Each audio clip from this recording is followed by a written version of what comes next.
I must say hello to everyone. Today, I would like to speak to all Palestinians and Hamas supporters and protesters around the world who have ears to hear and to listen.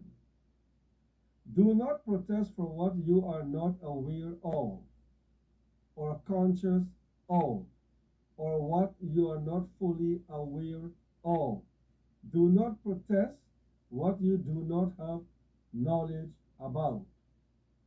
Stop protesting to the governments of Australia, Canada, England, which is the UK, France, Germany, USA, and to the United Nations and other countries for Israel to stop the war. Where were all of you, the Palestinians and Hamas supporters, on October 7th, 2023? None of you, the Palestinians and Hamas supporters around the world, ever condemned Hamas and its militants for the massacre and the murders they have committed on October 7th, 2023, to the Jewish state of Israel. Neither did they condemn the abduction of more than 250 hostages that Hamas and its militants took forcefully into Gaza. They never protested against Hamas for the release of those hostages. Why are you only protesting for Israel to stop the war? Why not protest for Hamas to release all the hostages and to put their weapons down and surrender? Don't just protest for Israel to stop the war. We must be fair for whatever we say and do. We must not be one-sided. Palestinians and Hamas supporters are demanding that the Gazian people need food, water, medicine, light, etc. What about the hostages? Don't they also need food, water, and medicine? Why don't you protest for Hamas to allow the Red Cross to see and to check those hostages to see whether they're in good health? Why not protest for Hamas to allow the Red Cross to look into this, to go into the tunnels and check those hostages? Why only protesting for Israel to stop the war? Come on, Palestinians and Hamas supporters around the world, be fair and not to be racist and anti-Semitism. Be fair. They are human beings who were abducted by Hamas and its militants. Protest for them to release them, or at least for the Red Cross to visit them to check their health and see how they are doing. Come on. Now, look what the Turkish president, Tayyip Erdogan, talking about Israel stopping the war. Where was Erdogan on October 7th, 2023? Why didn't he condemn Hamas then? He never condemned Hamas for the atrocities which they have committed on October 7th, 2023. Come on, Erdogan. Don't be one-sided. Don't be prejudiced. Come out and speak out for Hamas to release all hostages and to put their weapons down and to surrender. Now look at also the Russian foreign minister. Look at him now. Where was he on October 7th? That is Sergei Lavrov. He is only talking about Israel to stop the war and nothing about Hamas releasing all hostages. What's the matter with these leaders? Well, it is time for them to listen to the facts of Hamas and stop talking about Israel to stop the war. I do urge all Palestinians and Hamas supporters to listen and pay full attention to the son of the Hamas founder, Mosab Hassan Yousef, what he has to say to all those Palestinians and Hamas protesters and supporters out there. There is only one way to know the truth, to experience it. Then those who have experience or encounter with truth, it is almost impossible to convey it. In principle, my father was one of the co-founders of Hamas organization. And I was there when Hamas was established. I remember his excitement about the movement. He told me a lot about it. Then I saw the movement developing, growing. Few years later, Hamas was committing suicide bombing attacks. Maybe some of you weren't even there. What we witnessed on October 7th, that was not the first attack by Hamas. Prior to that, Hamas killed thousands of Palestinians, of Israelis, and hundreds of Palestinians, and Hamas is responsible for the retaliation and sabotaging the entire peace process in the Middle East. Many call them terrorists, but as a person who witnessed their birth, their development, and the atrocities committed by them today, I tell you something, they are beyond a terrorist organization. They pose as a national, resistant movement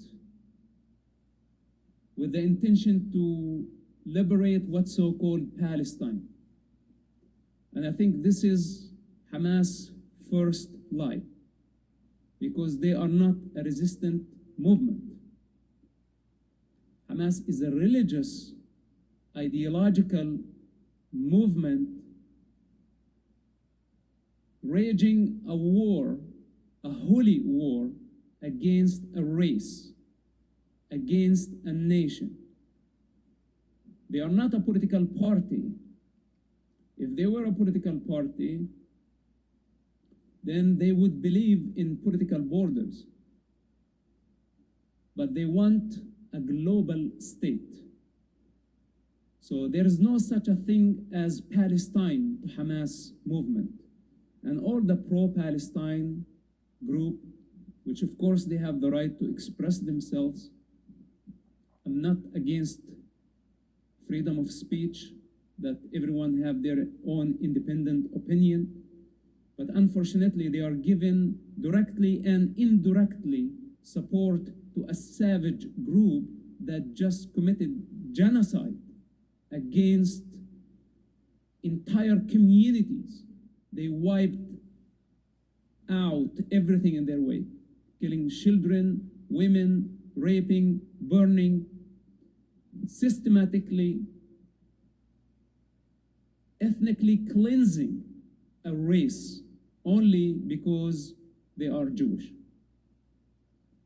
I saw that firsthand, documented by Hamas themselves. I was not surprised by Hamas brutality, because I lived with them in prison for about 27 months. And if you want to get to know someone, spend with them time in prison for 27 months.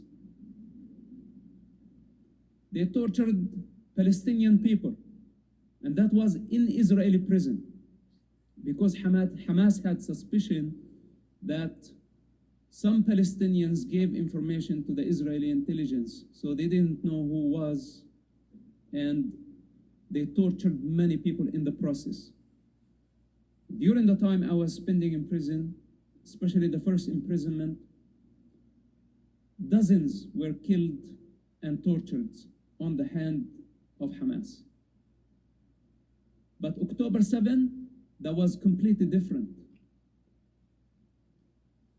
What they did was, or could be, the worst crime in our modern day. And of course, when people see the war victims happening in Gaza, the free world also don't like to see bloodshed. And people are having a hard time, which side do I take? Is it Palestine or Israel? And of course, we took sides and we created division. But are we seeing things for what they are? Are we seeing Hamas for what it is? A radical, religious movement with global ambition that does not value the human life, that does not respect anything that is different, does not believe in dialogue, does not believe in democracy, does not believe in any philosophy or constitution outside of Islam, outside of Quran. Very narrow-minded people, but in the meantime, very dangerous. On the other hand, we see the democratic model of the State of Israel, a very creative and productive nation that has contributed so much to life. Israel has been extending its hands to the region for more than 70 years, since its establishment, trying to build bridges of understanding, to build peace with the Arab nations.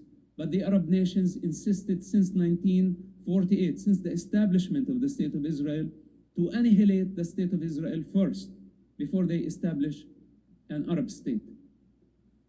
The international community offered the Arabs to build an Arab state side by side the State of Israel back in 1948.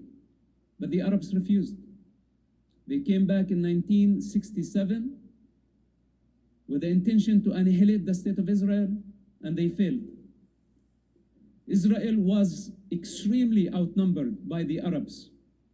Hundreds of millions of Arabs surrounding the State of Israel, newborn, very small state. And when they lost the war, Israel controlled the West Bank, Sinai, and the Golan Heights. Since then, the Arabs have been trying so hard to destroy the State of Israel. 95% of the wars between Arabs and Israel were initiated by Arab countries against Israel, where Israel is always at defense. So we have a big problem. And we cannot just take sides without educating ourselves on what's really going on. Because if we end up supporting savages who just committed genocide, not just a terrorist attack. A terrorist attack usually is committed by a terrorist organization with political hatred.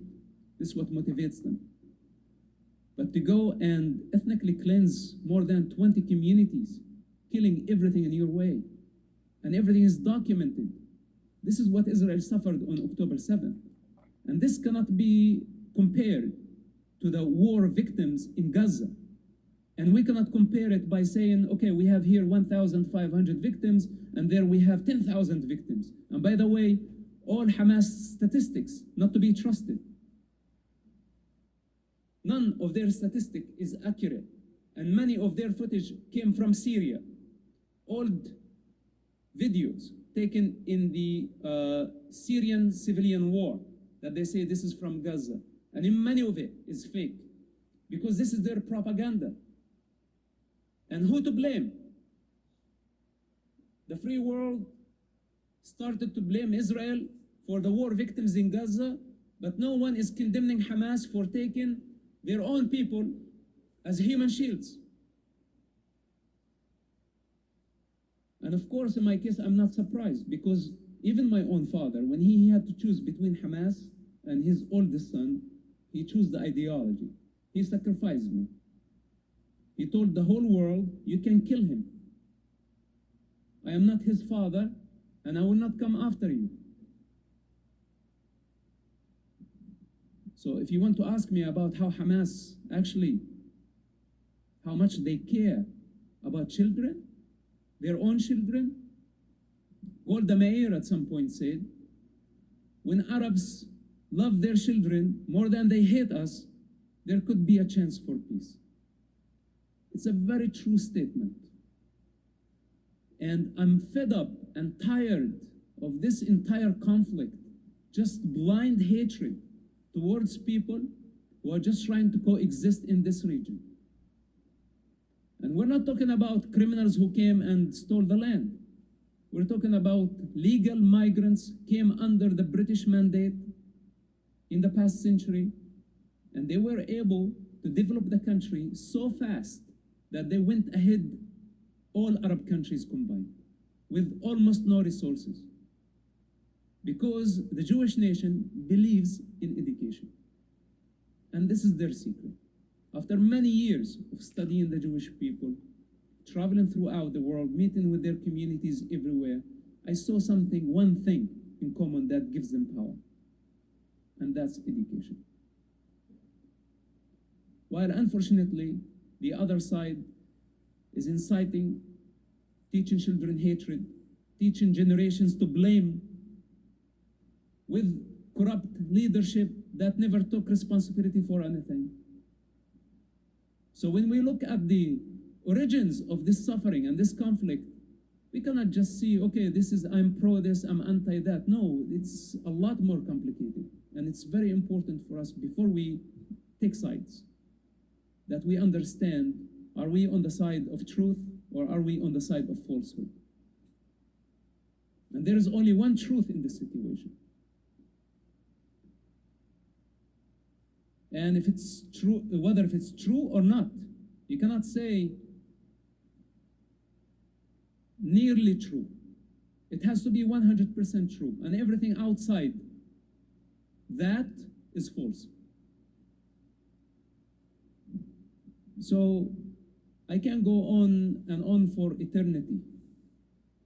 It's very important to understand, before I finish this introduction, and we can move then to questions and answers, and I would like to communicate with you directly to see what's on your mind.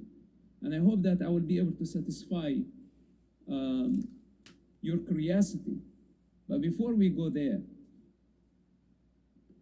have you noticed that everybody within the Palestinian leaderships have been asking for a Palestinian state, Palestinian state? But none of them is talking about a Palestinian nation. Because in order to have a state, you need a nation. And all these selfish leaderships, they just want a state. They don't want a nation. Because a state brings power, money, prestige, entourage. And a nation requires selfless leadership, where a true leader has to give up all desires in order to build a nation.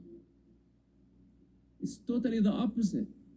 And none of those so-called leaders of Palestine, from Yasser Arafat all the way to Hamas, bunch of criminals. I'm responsible for my words. Bunch of criminals that stole people's resources. The most corrupt revolution in history.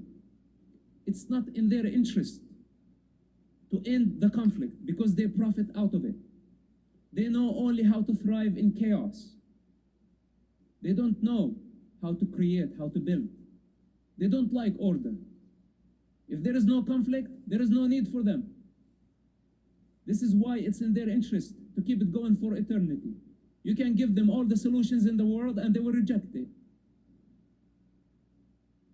So we need to understand that these people are profiting from this conflict. They're just using what's so-called Palestinian cause. It's non-existential. It's a broad term that anybody can use. Even the angry mob here in Michigan is using it. Everyone who has a little bit of hatred, they are trying to project through this device called Palestine. This is why I say it's non-existential. We don't know what it is.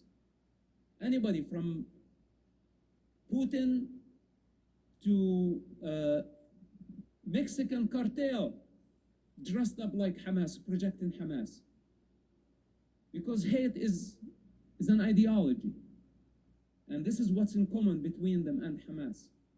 So are we going to allow a bunch of criminals hijack an entire society and we give them support, empowering the predator against the victim, against the prey? That's not acceptable. That's not the way Americans think. And are we going to allow people to spread hatred and anti-Semitism, hating the Jewish people? For what? You know, we need to look around and see the contribution of the Jewish people to the American society and to the rest of the world in every field of life. It's not acceptable. And Israel is fighting for its life. I'm not here to advocate on behalf of the state of Israel. But this is my personal experience, and it really bothers me. Because as long as we are not seeing things for what they are, this conflict will go for eternity. And this is not only Israel fight, by the way. This is my fight as well. Since I was a very little child, Hamas wanted to destroy me. And I don't want to go through so many details, but the harder they tried, the stronger I became. And it's not coincidental that I'm standing here and fighting against them. And many people accuse me of saying, okay, you're a Zionist propaganda. I say, no, you're totally mistaken.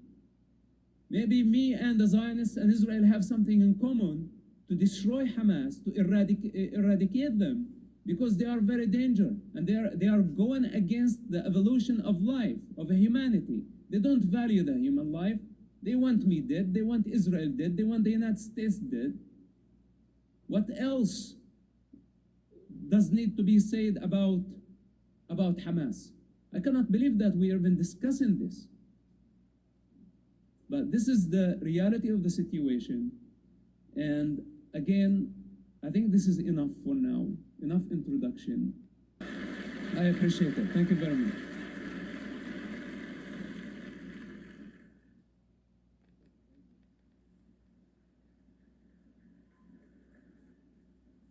Thank you. Thank you. Please. Please. Thank you. Thank you. In this resolution, you can't be a settler if there's been a connection to the land for 3,000 years.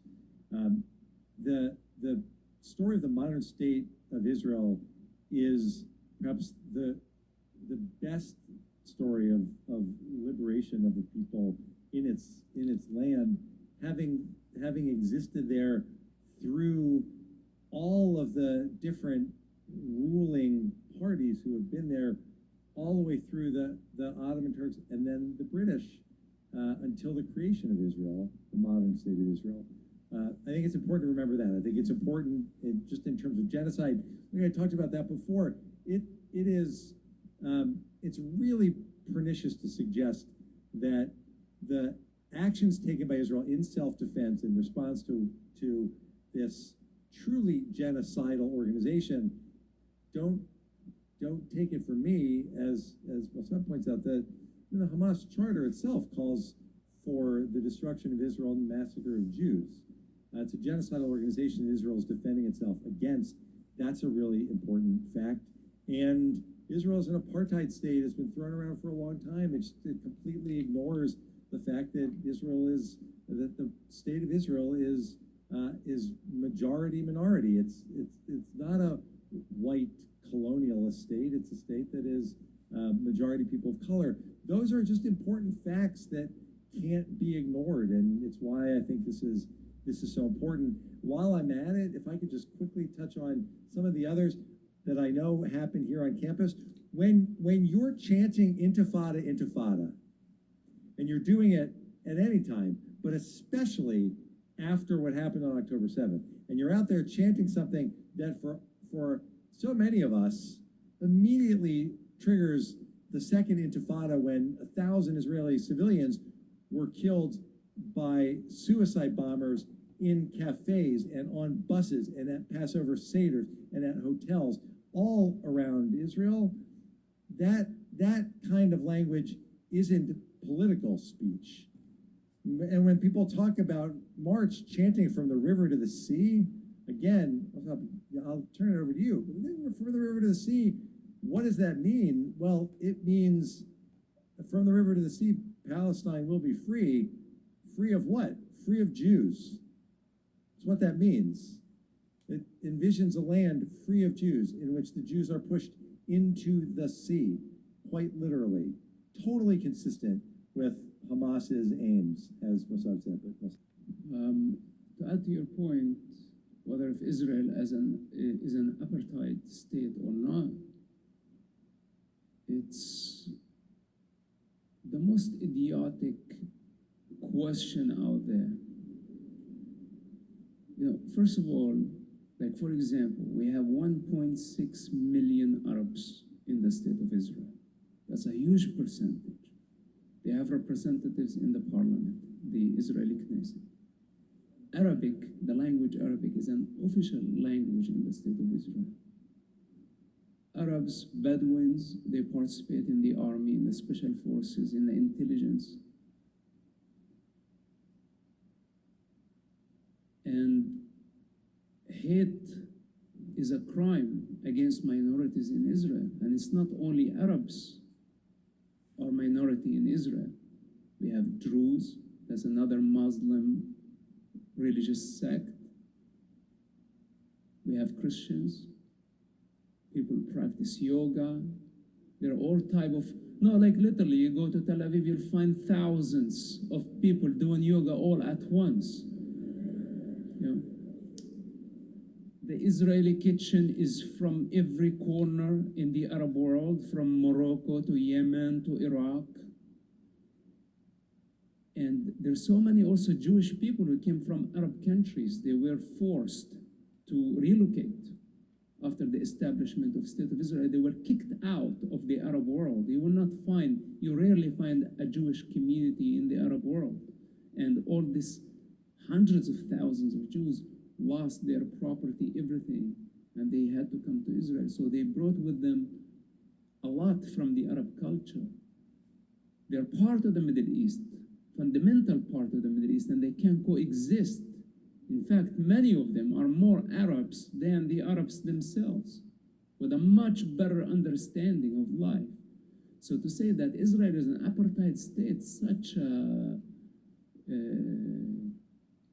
it's untrue, unfair, and very offensive to the Jewish people. Israel is pro-life. It's a civil constitution where every minority is protected.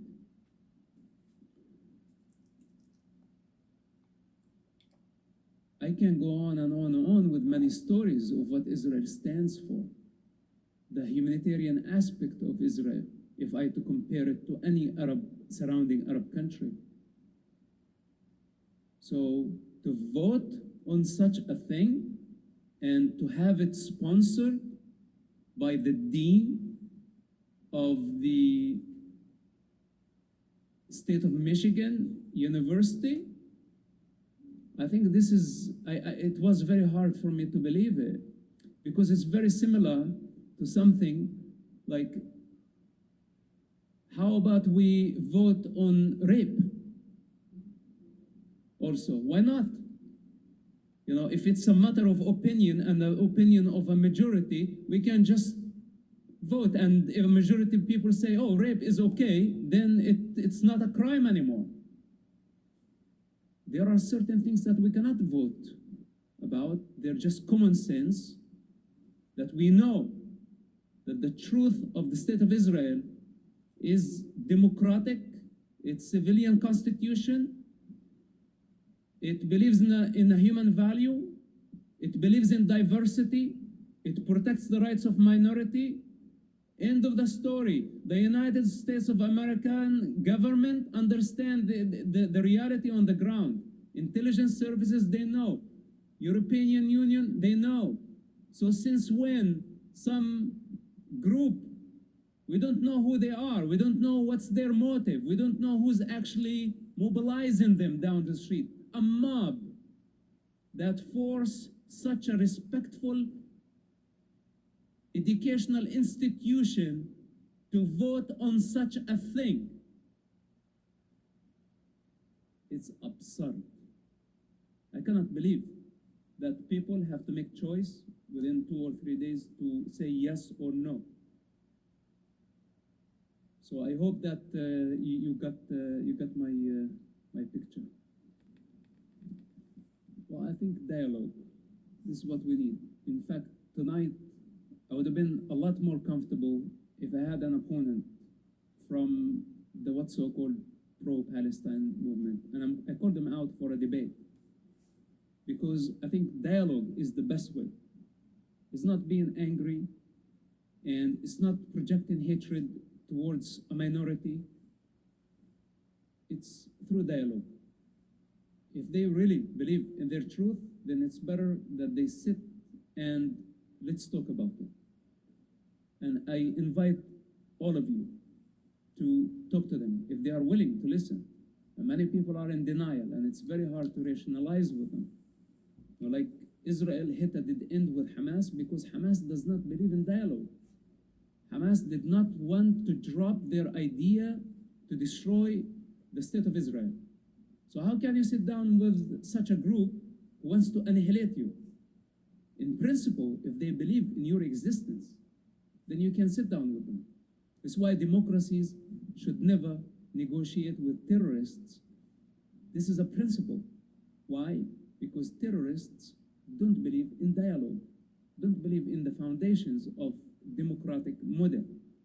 Hence, democracies don't legitimize terrorists by sitting on a negotiating table, because you can never satisfy their ambition as long as they use violence to achieve their political agendas. So this is what makes us different. And this is how I would like it to be in the United States. Now, I left a region full of bloodshed because they don't have dialogue. This is what makes the United States of America superior. Because even though I have different opinion than yours or than theirs, we figure it out through dialogue, through democracy, through voting, through election, on solid foundations, and the common sense that we all agree on. So this is what I invite everybody, that we never lose our sight. Then we become violent, then it becomes hate crime, then it becomes mass shooting at some point. We don't want the United States to become a Middle East. Please don't do that. You guys touched on the idea of Israel as a democracy. That's kind of the next place I wanted to go. But Mosab, when we spoke earlier today, you mentioned that in some capacity, one of Israel's biggest impediments is that as a democracy, it's limited in its ability to fight in the same way as Hamas does, and that impedes its ability to eradicate Hamas in its entirety. So in this specific instance, would you say that you see democracy as a barrier to peace? No, not at all. Because what's the alternative to democracy? And what's the alternative to the democratic process? It's chaos, it's violence, it's destruction. You know, what Hamas and many of Hamas fans in the United States, I think unconsciously, they are driven by a desire for revolution. They want a quick fix. They don't want evolution where you start from zero and you build it up. You build your consciousness, you build your creativity, you build your skill. And this is what you are doing here, because I think most of us here believe in education. This is your evolution. You take it step at the time, slow progress, but determination that will take you there. But many They want a quick fix. They don't want to invest the effort, the energy to construct their future. So when they look and they see that they are lost, now they are looking for a revolution. And I don't like it.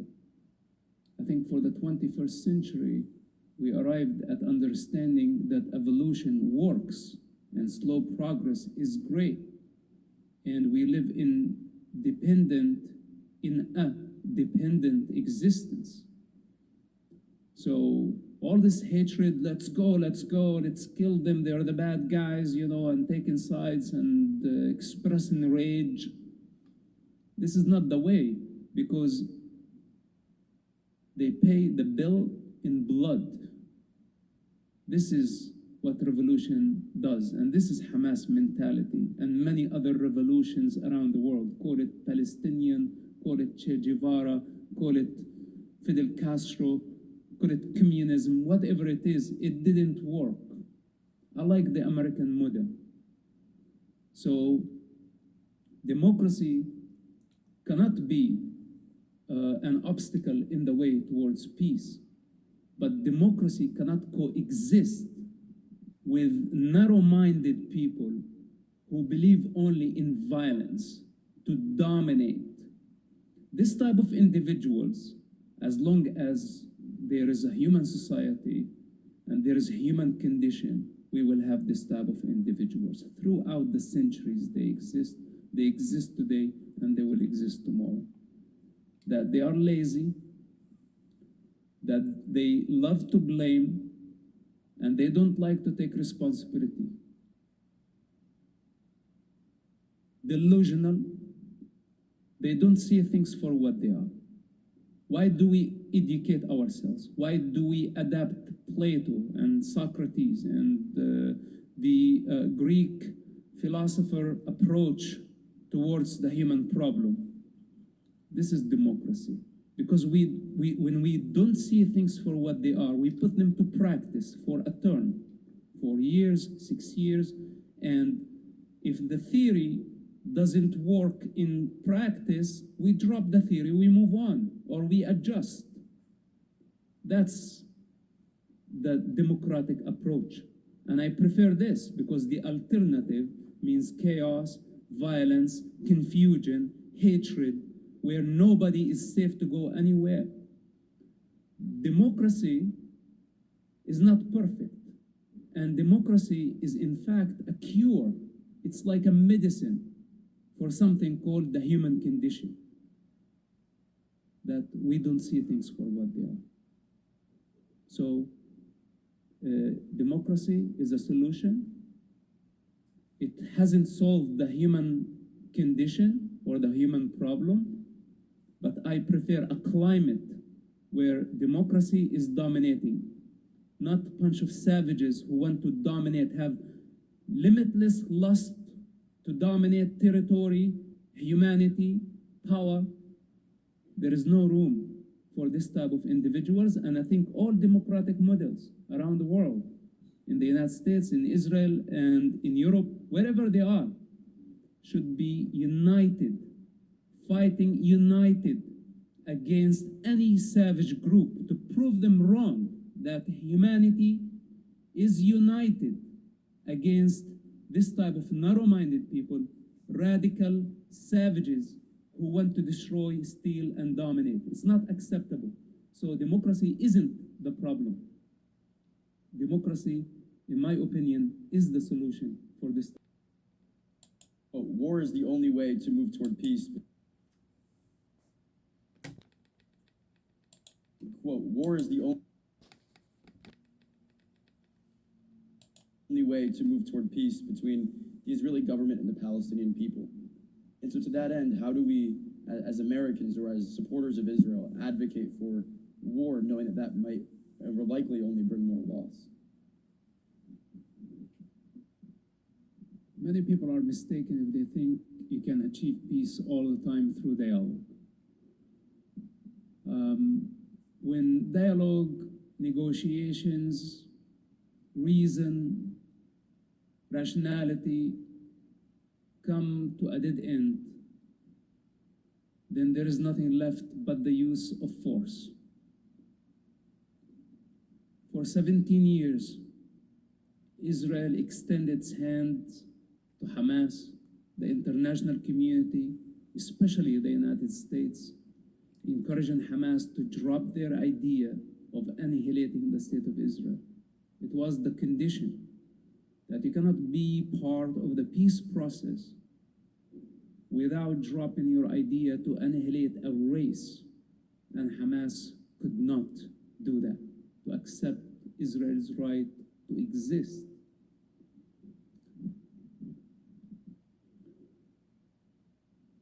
Without going back through the history of Hamas and how many crimes they have committed since their existence, 35 years in the making, building momentum. And on October 7th, they committed a genocide. This is a very important thing to understand. First of all, that Hamas nature is not a national organization.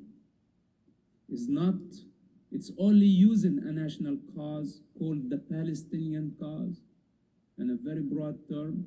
Keep that in mind. Second, they commit a genocide, not a terrorist attack. Don't be mistaken. Define a genocide. Look into the Hamas own media documenting their attacks and see what they did to humanity. The darkness, the embodiment of evil. Then it did not stop there. They escaped after their crime, and they took an entire society, the Gazan people, as human shields. So Hamas' first crime was committing a genocide against the race. Then they took human shields. Children, women, building bunkers, tunnels under hospitals, schools, using schools, mosques as missile launching pads. This is their second crime. The third crime against humanity. They kidnapped infants, children, women, elders, took them hostages with a demand to release mass murderers. You saw the infants, you saw the children. How can anyone with consciousness still believe that this is a political issue? Anyone who sees things for what they are, he say or she say no to this. You are swapping or exchanging infants, babies, with monsters who have blood on their hand, spending 100 years supposed to be in prison. They want these terrorists, those savages, back on the street. This is why Hamas took hundreds of hostages. This is their third crime. Multiple crimes against humanity done simultaneously by the same savage group, and we still debating whether they are okay or not okay. So Israel was left with no other choice but to use force. And force is the last resort. Philosophers in the East and in the West, enlightened avatars, validated the use of force when all other means fall. And in this case, in Hamas' case, there was no way around it but to use the force. There are civilian casualties, but their blood is on the hands of Hamas and on the hands of Hamas alone. Because Israel warned the civilians of Gaza to evacuate. It gave them 21 days to escape, but they still insist on staying to give Hamas cover. You know why? Because unfortunately, many Gazans support Hamas, and many Gazans voted for Hamas. And the majority of Gazans hated Israel. And many choose to be silent. And a majority of the Arab world, not only the Gazans, failed to condemn Hamas and say this does not represent the Arab people. They failed to condemn Hamas. This is their biggest mistake. And when such a society fail their moral responsibility, at least, I don't want to say to eradicate Hamas, but at least morally, to take a moral responsibility and say, we are different. This does not represent our religion, our culture. But instead, they gave Hamas cover and they failed to condemn Hamas. This is their problem. So Israel is left with no other choice but to defend itself. And all the victims of Gaza that you see, remember my words, they are war victims. Very different type of victims than October 7 victims. October 7 victims, they were victims of a genocide. This is the highest crime can be committed, a genocide, where you systematically kill people, move from door to door, annihilating everything in your way. This is what Hamas did, indiscriminately. What's happening in Gaza, Israel called the people, say evacuate this building because we have a tunnel under. Then Hamas go with their propaganda using pictures and videos from Syria to say, look what Israel is doing to us, while they are the ones hijacking an entire society using Palestinians as human shields. This is the devil in action. So, of course, there is no other way but the use of force. And with this, I conclude. The United States of America, after the savage attack against Pearl Harbor, where 400 Japanese suicide airplanes hit the harbor, the United States immediately developed the dirty bomb, and they wiped out Hiroshima and Nagasaki 4 years exactly after this attack. When they did that, the war ended. It was the end of World War II. So sometimes, some of us, could be one of us, would have to take the responsibility to drop a dirty bomb somewhere in order to stop the war from spreading. Because when a majority of people agree on violence, validate violence, justify genocide, and think it's a point of view to become a Nazi, in this day, it all begins with killing Jews. This is what happened last century. And Nazism, many thought of it as a point of view. And now history is repeating itself. And even in the middle of our educational institutions, we've been invaded by Hamas ideology, by the name of Palestine and by the name of revolution. Who cares? Anti-Semitism is Nazism, and it's rejected. It should be rejected on this campus, should be rejected everywhere in the United States. The United States should be the last country that allow this type of mentality to express itself, because Nazism is not a point of view. It is not. And we will never validate savages. So basically, Israel had no other choice but to use the force, and war is ugly. In war, people die. This is why Hamas should have not started this war from the beginning. They dragged all of us into this situation. But what I know for sure, that Israel will end this war. Whatever it takes, we have to eradicate them.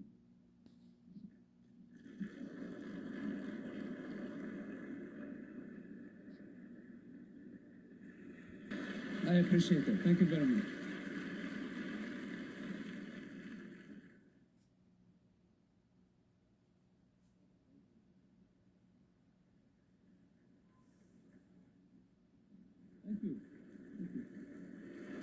Please. Please. Thank you. Thank you.